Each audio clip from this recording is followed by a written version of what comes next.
Hello, I'm Matt Guff from House.com, and these are my top 3 ride power boards of the 2020 season.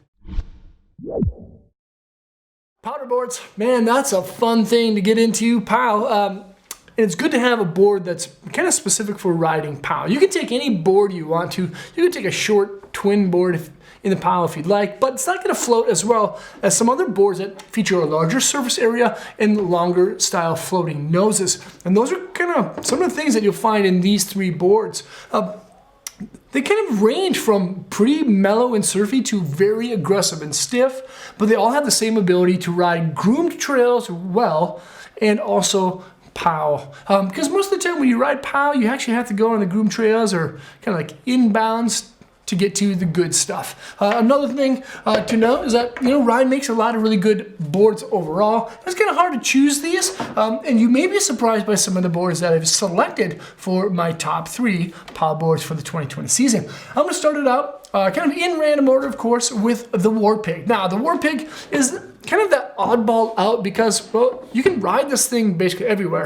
It won a Goodwood Award in, park and in all mountain categories, which is pretty unique. But unlike the War Pig in POW, because it has a very flat and tapered style tail, but it has a nice style rocker nose. This is a directional style shaped board.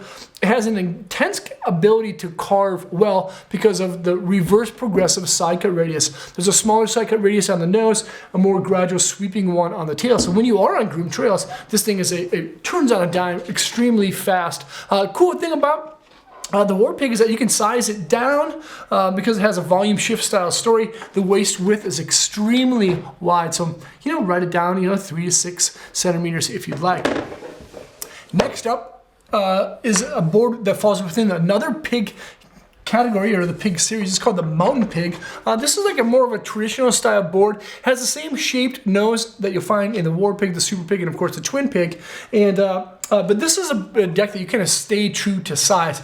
It's directional, but it has a progressive side cut radius, which is the exact opposite than what you'll find in the War Pig. So a larger sweeping side cut on the nose, and then a quicker one on the tail. This is probably the most rigid of the 3 boards within the lineup. There's lots of carbon. There's carbon in the sidewalls in the end, and it features a tapered directional hybrid camber profile shape, the same profile that you find in the next board, which means that there's a gradual long sweeping style nose and then lots of camber underneath that back foot to that tail's contact point.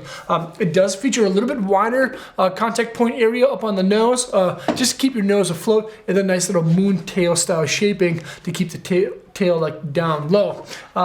Next up is a brand new kind of redesigned Berserker. This is Jake Blauvald's deck of choice. They got through a couple billion prototypes to get this thing right. This again has that tapered hybrid directional profile shape, meaning there's a nice sweeping style nose, but camber underneath that back foot throughout the tail. The cool part about this deck is that it features lots of different side cuts.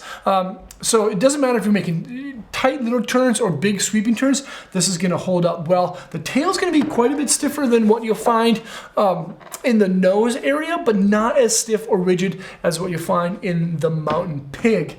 This is a fun style board, and all the decks actually feature stone ground bases and of course sintered bases too, which means that they're going to absorb a lot of wax, but you need to keep them maintained throughout the season. Another great thing about the War Pig, the Mountain Pig, and the Berserker is they feature very strong style sidewalls called rolled in slime walls. This is actually a urethane style wall that allows the boards to flex the same in very warm conditions as it does in very cold conditions. These are great deck, designed basically for all mountain riding, but I've kind of selected them to stand above the rest. For the POW category, we have the Berserker, the Mountain Pig, and of course, the board that everyone absolutely loves, the War Pig. Make sure to check all these decks out at thehouse.com by selecting the links below in the description. We price match on our website, so if you find a same board for a cheaper price, let us know. Just give us a call, and we'll make sure we make some adjustments for you. So thanks so much for watching. Subscribe to the channel there. Check out more vids there, and hopefully we'll see you on snow. Peace.